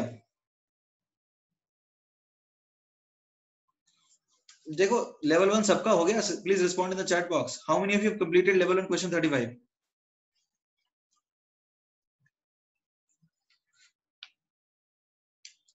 ओके, नहीं हुआ। कुछ लोगों का नहीं हुआ है, जैसे जय गायकवाड़। ओके देखो क्वेश्चन 35 क्या है। In electrolysis of aqueous NaCl the volume of Cl2 produced in the time that it takes to liberate। देखो यानी 5 लीटर H2 बन रहा है। तो अब देखो क्या है, तुम्हें लिखा है कैथोड पे बन रहा है H2 और एनोड पे बन रहा है Cl2। ठीक है, अब क्या लिखा है क्वेश्चन 35 में कि 5 लीटर H2 बनाना है, राइट? 5 लीटर H2 बनाना है और ये बोल रहा है कि 5 लीटर H2 बना रहा है। तो what volume of Cl2 produce in the time, तो जितने टाइम में 5 लीटर H2 बनता है उतने टाइम में कितना बन जाएगा Cl2, राइट? यही क्वेश्चन है ना एवरीबॉडी। तो टाइम यदि सेम है तो तुम्हें नहीं लगता है नंबर ऑफ इक्विवेलेंट्स तो सेम ही होना चाहिए? तो नंबर ऑफ इक्विवेलेंट सेम है, मतलब वही है, टाइम सेम है तो नंबर ऑफ इक्विवेलेंट सेम होंगे, ऑब्वियसली टाइम तो सेम ही रहता है। तो नंबर इनके इक्विवेलेंट सेम होने चाहिए। Number of equivalents of H2 should be equal to number of equivalents of Cl2। तो नंबर ऑफ मोल्स कितने हो गए इसके? 5/22.4। और H2 का एन फैक्टर क्या होगा एवरीबॉडी? H2 का एन फैक्टर होता है 2 और इसका वॉल्यूम मान लो x, ये तो सेम आ जाएगा एवरीबॉडी। कितना आएगा? x आ जाएगा 5 लीटर। ये समझ में आ रहा है ना? H2 का एन फैक्टर 2 कैसे लिख दिया मैंने, ऐसे। और Cl2 को कैसे लिख दिया? जैसे तुम्हारे पास Cl2 2 इलेक्ट्रॉन लेके ना 2Cl माइनस बनाएगा। So everybody is that clear? 5 litre कैसे आया, इसमें किसी को डाउट है? Everybody is it clear or not? 27 का आंसर बता रहे हो? 27, एक सेकंड ना स्क्रॉल करता हूँ मैं। 27, हाँ 27 का आंसर पूछ रहे हो, बता रहे हो? 0.25, हाँ 0.25।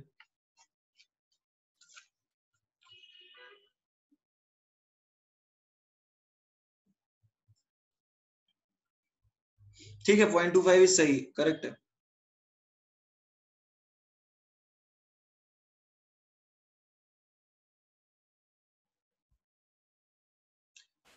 एवरीबॉडी आगे बढ़े, 20 लेवल 2 का 27 सॉल्व करें। देखो लेवल 2 का क्वेश्चन 27 क्या लिखा है? इलेक्ट्रोलिसिस एक्वस H2SO4 का किया विथ हाई चार्ज डेंसिटी, तो H2SO8 बना एज अ बाई प्रोडक्ट। ठीक है, यानी कैथोड पे क्या बना? कैथोड पे बना H2 और एनोड पे O2 बना और बन गया S2O8 2 माइनस, ऑब्वियसली। ठीक है, तो अब नंबर ऑफ इक्विवेलेंट्स जो होंगे H2 के वो इन दोनों के बराबर होंगे। Is that clear everybody?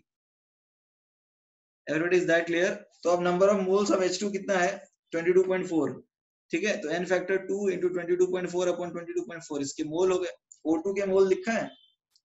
हाँ, O2 का n फैक्टर 4 होता है और वॉल्यूम 8.4 लिया है और इसका मोलर वॉल्यूम 22.4। और NH2O8 का क्या पूछा है? मोल्स। तो मोल्स हमें मान लेते हैं लेट से x और इसका n फैक्टर 2 होता है एवरीबॉडी, ये बात पता है ना सबको? SO4 2 माइनस कन्वर्ट होता है H2O8 2 माइनस प्लस 2 इलेक्ट्रॉन। तो अब ये सॉल्व हो जाएगा, 2 इज इक्वल टू, देखो कितना आता है।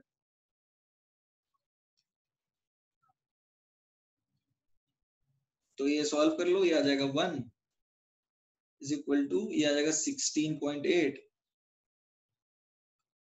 तो x क्या आया एवरीबॉडी? x आ रहा है 1 minus 16.8 upon 22.4।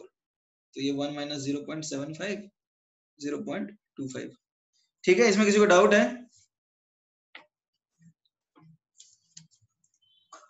Everybody is that clear और not?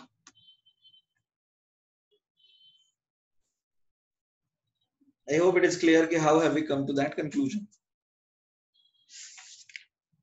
Fine. So this was about qualitative and quantitative aspects of electrolysis. ये हमने देखा सीखा है कि qualitative और quantitative aspect में हम लोग कैसे बताते हैं कि कौन सा प्रोडक्ट कहाँ पे बनेगा, right? Okay. So we can try out other questions as well.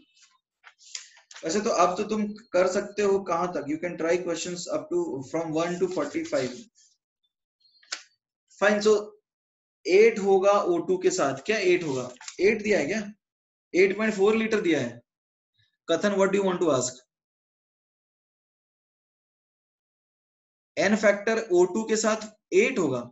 Everybody O2 का N फैक्टर हमको 8 पता है कितना होता है. एवरीबडी N फैक्टर O2 का ये तो हमने सीखा है ना. रिएक्शन तो देख लो.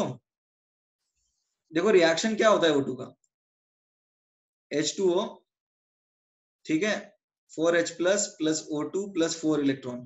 तो बताओ एक मोल O2 बनाने के लिए 4 इलेक्ट्रॉन का ट्रांसफर हो रहा है, तो क्या हुआ N फैक्टर बताओ. 4 ही हुआ ना.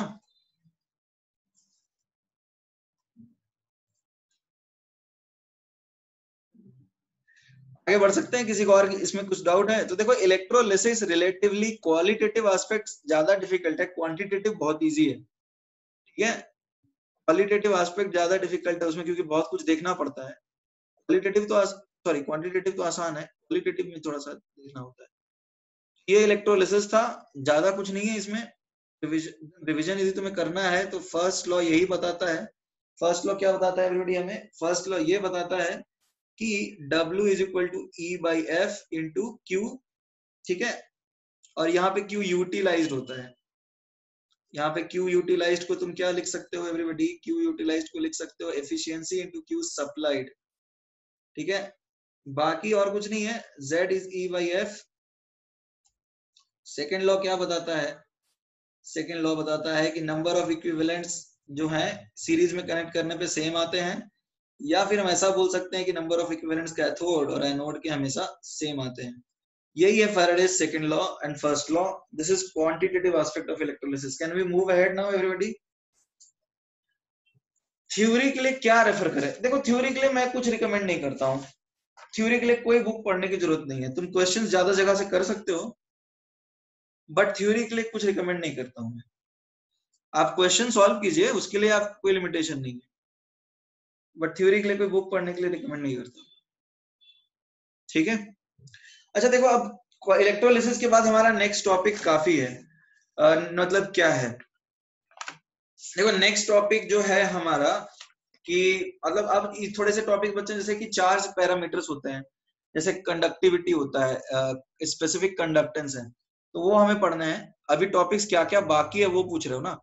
अभी टॉपिक्स बाकी है. एक तो conductivity parameters, Kohlrausch law, conductometric titration करके एक टॉपिक होता है. कंडक्टोमेट्रिक टाइट्रेशन मतलब नॉर्मल तुमने टाइट्रेशन पढ़ा है, एक होता है कंडक्टोमेट्रिक टाइट्रेशन मतलब कंडक्टिविटी के बेसिस पे हम लोग पता करते हैं कि एंड पॉइंट क्या है. तो वो टॉपिक है. उसके बाद फिर हमें जो एक और टॉपिक पढ़ना है वो है some commercial cells and batteries. Some commercial cell and batteries में आप वो तो याद करने का चीज है, बट जो एक और लॉजिकल टॉपिक है अपना काफी, तो वही स्टार्ट कर लेते हैं.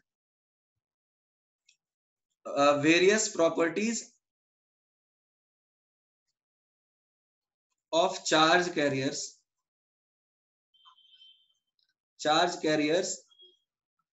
इन अ सेल. अच्छा देखो सेल में चार्ज कैरियर क्या होता है ये सबको पता ही होगा. Everybody what is a charge carrier? How many lectures to finish the chapter? लग जाएंगे 2-3 और, 3 से 4 लग सकते हैं, और 4 लग सकते हैं, 4 मोर, उसके प्लस डिस्कशन जो भी हो. Fine. See everybody, various properties of charge carriers. See होता क्या है, मान लो तुम्हारे पास ये सेल है, तुम्हारे पास इस तरह का एक सेल है, इधर पॉजिटिव लगाया, इधर पॉजिटिव लगाया, नेगेटिव लगा दिया, और बीच में इंसुलेटर हो गया. इंसुलेटर जैसे तुमने बैटरी देखा होगा, बीच में क्या होता है? बीच में पेपर या प्लास्टिक का होता है और आगे पीछे कंडक्टर रहता है, राइट? यहाँ पे कंडक्टर, यहाँ पे कंडक्टर है. तो यहाँ पे क्या होगा, चार्ज कैरियर्स मूव करते हैं एक डायरेक्शन से दूसरी डायरेक्शन. ये बात सबको समझ में आ रही है? चार्ज कैरियर क्या होता है? यहाँ पे चार्ज को कौन लेके जाता है? वायर में चार्ज कैरियर होता है इलेक्ट्रॉन. तो यहाँ पे चार्ज कैरियर क्या है एवरीबॉडी? यहाँ पे चार्ज कैरियर्स क्या है? आयंस है, यानी कटायंस एंड अनायंस, मतलब Na+ और Cl-।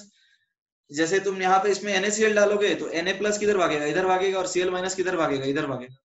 तो यही यहाँ पॉजिटिव नेगेटिव चार्ज मूव करता है, बट ऑब्वियसली हर पॉइंट पे सोल्यूशन न्यूट्रल ही रहता है, वो तो हमें रिटेन करना ही हर पॉइंट पे। तो यहाँ पे चार्ज कैरियर जो है वो आयंस होते हैं, इलेक्ट्रॉन्स नहीं होते हैं। इलेक्ट्रॉन्स चार्ज कैरियर्स होते हैं वायर में। तो अब इसके कुछ प्रॉपर्टीज हमें पढ़ने हैं।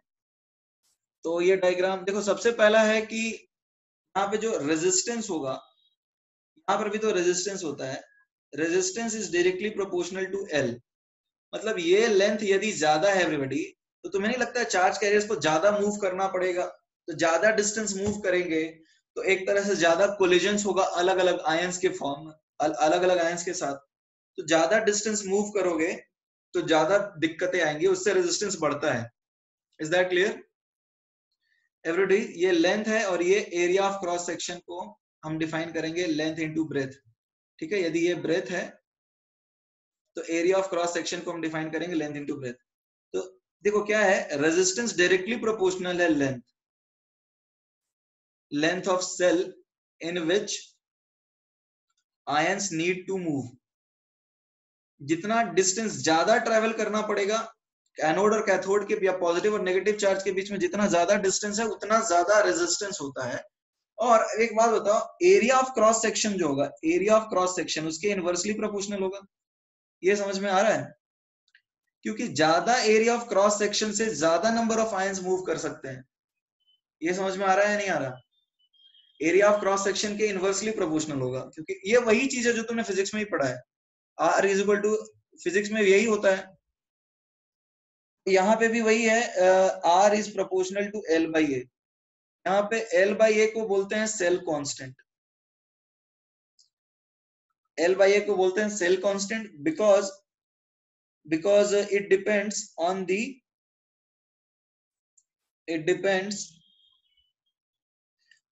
दी let's say preparation of the cell, कि सेल को क्या डायमेंशन से तुमने बनाया है, सेल का क्या लेंथ है, सेल का क्या ब्रेथ है, ये उन चीजों के ऊपर डिपेंड करता है। ठीक है, L/A इज अ प्रॉपर्टी कि तुमने बनाया कैसे है सेल को। तुम सेल को ज्यादा लंबा बना सकते हो, तुम सेल को छोटा बना सकते हो, क्रॉस सेक्शन एरिया का बढ़ा सकते हो, कम कर सकते हो। तो ये तो उसके ऊपर डिपेंड करता है कि सेल बना कैसे है। I hope it is clear. ठीक है, लिख लो जल्दी से, फिजिक्स वाली ही चीज है। और एक कांस्टेंट ऑफ प्रोपोर्शनलिटी होगा रो, इसको हम क्या बोलेंगे? रेजिस्टिविटी। ये भी फिजिक्स वाला है, कुछ नया नहीं। अब ये रेजिस्टिविटी किसके ऊपर डिपेंड करेगा एवरीबॉडी बताओ? रेजिस्टिविटी किसके ऊपर डिपेंड करेगा? कांस्टेंट ऑफ प्रोपोर्शनलिटी, जो कि डिपेंड करेगा nature of charge carrier. Nature of charge carrier, हाँ, कांस्टेंट ऑफ प्रोपोर which depends on nature of charge carrier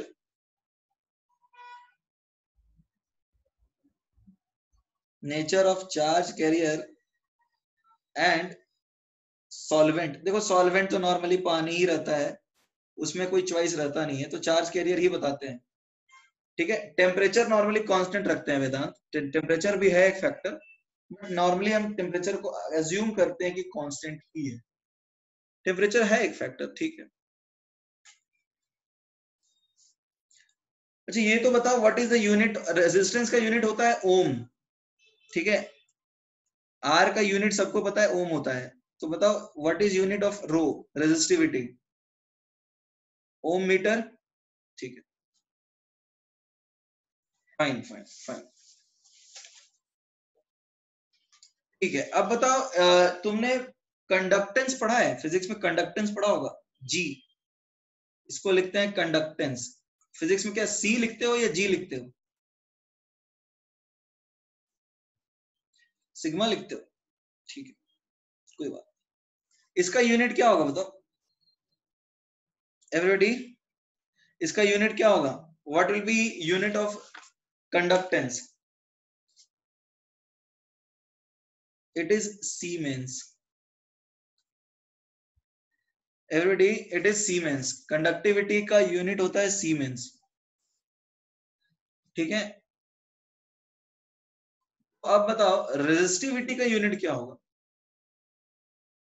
which is one, सी यहां पर एक टर्म होता है कंडक्टिविटी, एक टर्म डिफाइन करते हैं कंडक्टिविटी या फिर स्पेसिफिक कंडक्टेंस, कंडक्टिविटी या फिर specific conductance which is written as 1/ρ। तो अब बताओ 1/ρ का क्या होगा unit?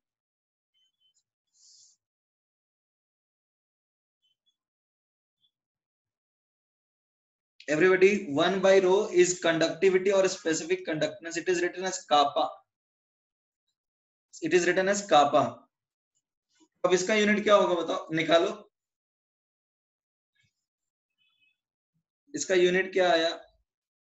It is siemens, just minute, siemens per metre, S लिखते हैं सीमेंस को, ठीक है। इसमें तो किसी को डाउट नहीं होनी चाहिए। सीमेंस मीटर पर मीटर, ठीक है, सबको समझ में आ रहा है कैसे निकाला?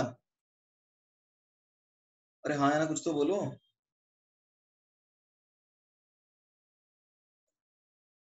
व्हाट इज के? इसको लिखते हैं, ये ग्रीक वर्ड है जिसको बोलते हैं कापा, ग्रीक सिंबल है,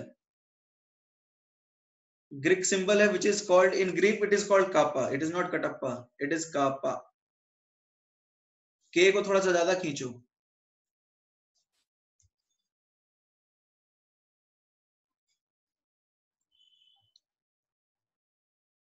वन बाई रो, 1/ρ, हाँ 1/ρ ही है, दैट इज कंडक्टिविटी और स्पेसिफिक कंडक्टेंस। इसका यूनिट आया, इसका यूनिट आया siemens per metre. Is that clear everybody? Fine, so I hope you have understood the unit. Unit कैसे आया? अब देखो, आर होता है रो एल बाई ए, तो 1/r हो जाएगा जी, जो आएगा 1/ρ ए बाई एल। तो g इज लेट से kappa into A by L. तो अब कापा का यूनिट कैसे निकालोगे? ये सीमेंस है तो ये पर मीटर होगा क्योंकि एल बाई ए आ जाएगा, राइट? तो इस तरह से निकल जाएगा, ठीक है, siemens per metre.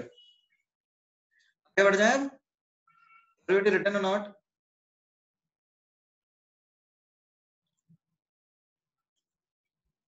Everybody return और नॉट, आगे बढ़ जाए। ये लिखा है Shubham,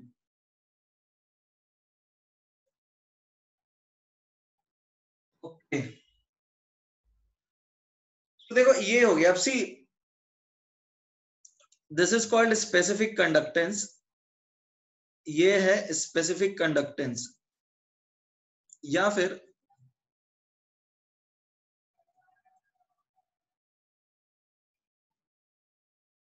return Atharva.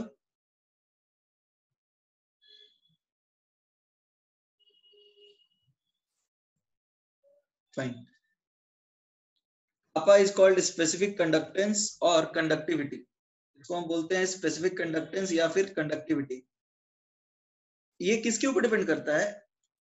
It specific conductance is, everybody, it is kappa, G is simply conductance. नहीं, ये एक्चुअली ये के अलग टाइप का है, ये के में इसको ज्यादा खींच देते हैं, ठीक है, ये लिखने का तरीका है, के ज्यादा खींच देते हैं इसको, ये ऊपर ज्यादा कर दो बस, ये लिखने का तरीका है, ग्रीक सिंबल होता है। तो इसको बोलते हैं स्पेसिफिक कंडक्टेंस और कंडक्टिविटी, और जी होता है कंडक्टेंस,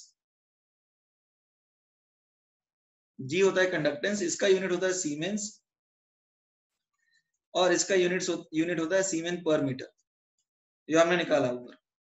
ये किसके ऊपर डिपेंड करता है? It depends on the number of charge carriers, number of charge carriers present in a unit volume of solvent। मतलब बेसिकली हम ऐसा बोल सकते हैं कि चार्ज कैरियर्स एक यूनिट वॉल्यूम में ज्यादा है तो ऑब्वियसली कंडक्टिविटी ज्यादा है, ठीक है। Is that clear? जैसे 1 लीटर पानी में यदि नंबर ऑफ चार्ज कैरियर्स ज्यादा है तो कंडक्टिविटी ज्यादा है। 1 लीटर पानी में तुम 2 मोल NaCl डाल दोगे तो कंडक्टिविटी 1 मोल से तो ज्यादा ही होगा ना। 3 मोल डालोगे 1 ही लीटर में तो कंडक्टिविटी और ज्यादा होगा। तो जितना ज्यादा चार्ज कैरियर है, चार्ज कैरियर डिसोसिएटेड फॉर्म में हम बात करेंगे। सी चार्ज कैरियर NaCl नहीं होगा एवरीबॉडी, चार्ज कैरियर NaCl है या Na प्लस और Cl माइनस। यहाँ पे चार्ज कैरियर्स, जब हम चार्ज कैरियर्स की बात कर रहे हैं तो हम डिसोसिएटेड आयंस की बात कर रहे हैं। Na प्लस और Cl माइनस। NaCl को हम चार्ज कैरियर नहीं बोलते हैं, डिसोसिएटेड मतलब Na प्लस और Cl माइनस को चार्ज कैरियर बोलेंगे। मान लो तुमने पानी बहुत ज्यादा डाल दी, पानी बहुत कम रखा है और नमक ज्यादा डाल दिया है, तो NaCl वहां पे पूरी तरह से डिसोसिएट नहीं हो पाएगा, तो चार्ज कैरियर NaCl नहीं होगा उस केस में, Na प्लस होगा और Cl माइनस होगा। तो जितने ज्यादा आयंस पर यूनिट वॉल्यूम है ना, उसके ऊपर कंडक्टिविटी डिपेंड करता है। ठीक है everybody, charge carriers per unit volume है, ऐसा अनडिसोसिएटेड वाला पार्ट का यहाँ बात हो ही नहीं रहा है। We are basically referring to the ions in the dissociated form. यहाँ पे मैं लिख देता हूं कि we are referring to the, किसको, द डिसोसिएटेड आयंस। यहाँ पे हम डिसोसिएटेड आयंस की बात कर रहे हैं and not the undissociated electrolyte. यहाँ जो अनडिसोसिएटेड इलेक्ट्रोलाइट है उसकी हम बात करेंगे ही नहीं, क्योंकि वो कंडक्ट नहीं करता है। Is that clear everybody? यहाँ अनडिसोसिएटेड इलेक्ट्रोलाइट की बात नहीं करेंगे। जैसे एसिटिक एसिड है, एसिटिक एसिड पानी में जाता है तो कुछ पार्ट काफी ज्यादा पार्ट डिसोसिएट होता ही नहीं है, तो ये कंडक्टिविटी में कंट्रीब्यूट कर रहा है। This will contribute to conductivity. जो डिसोसिएटेड फॉर्म है वो कंट्रीब्यूट करेगा, ये डिसकंट्रीब्यूट नहीं करेगा। Is that clear everybody? अरे हाँ या ना, कुछ तो बोलो एवरीबॉडी। Is that clear? तो यहाँ पर what are we basically referring to? We are basically referring to the part which is undergoing dissociation. तो ये हो जाएगा कंडक्टेंस। अब देखो कुछ और चीजें लाइक मोलर कंडक्टेंस आएगा, फिर इक्विवेलेंट कंडक्टेंस आएगा और उसके बाद कोलरॉस लॉ आएगा। तो ये 3 चीजें इंट्रोडक्शन आए, वो हम लोग को पढ़नी है। फिर उसके बाद हमें कंडक्टोमेट्रिक टाइट्रेशन पढ़ना है। तो एक तरह से देखोगे तो यही लास्ट टॉपिक रहेगा। उसके बाद सम कमर्शियल सेल्स एंड बैटरीज है, उनको देखना होता है कि कमर्शियली कुछ कुछ सेल्स कैसे रहते हैं। ठीक है एवरीबॉडी? तो आज के टॉपिक में कोई डाउट है किसी को? एवरीबॉडी आज के टॉपिक में कुछ डाउट है?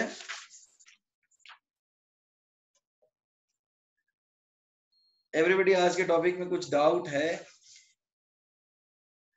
Next chapter probably surface chemistry रहेगा। तो ठीक है, जो आपका होमवर्क है वो रहेगा 1 to 45, क्वेश्चन नंबर 1 से लेकर के क्वेश्चन नंबर 45 तक। ठीक है ना, क्वेश्चन नंबर 1 से क्वेश्चन नंबर 45 तक एनएमएसटी का और तुम्हारा बुकलेट का भी। और 1 to 45 में, हाँ एक्सरसाइज 1 में जो बच जाएगा वो बताए। पी ब्लॉक कर सकते हैं, इसके बाद भी कर सकते हैं, चैप्टर खत्म होगा उसके बाद डिसाइड कर लेंगे। ठीक है, ये खत्म करने के बाद we will decide that. Exercise 1 का I'll upload the homework in the group, so don't worry about it.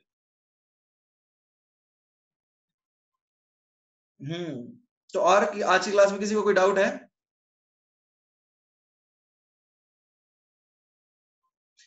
I will upload the homework in the group. Don't worry about that. Okay, fine. Goodbye. We'll meet in the next class.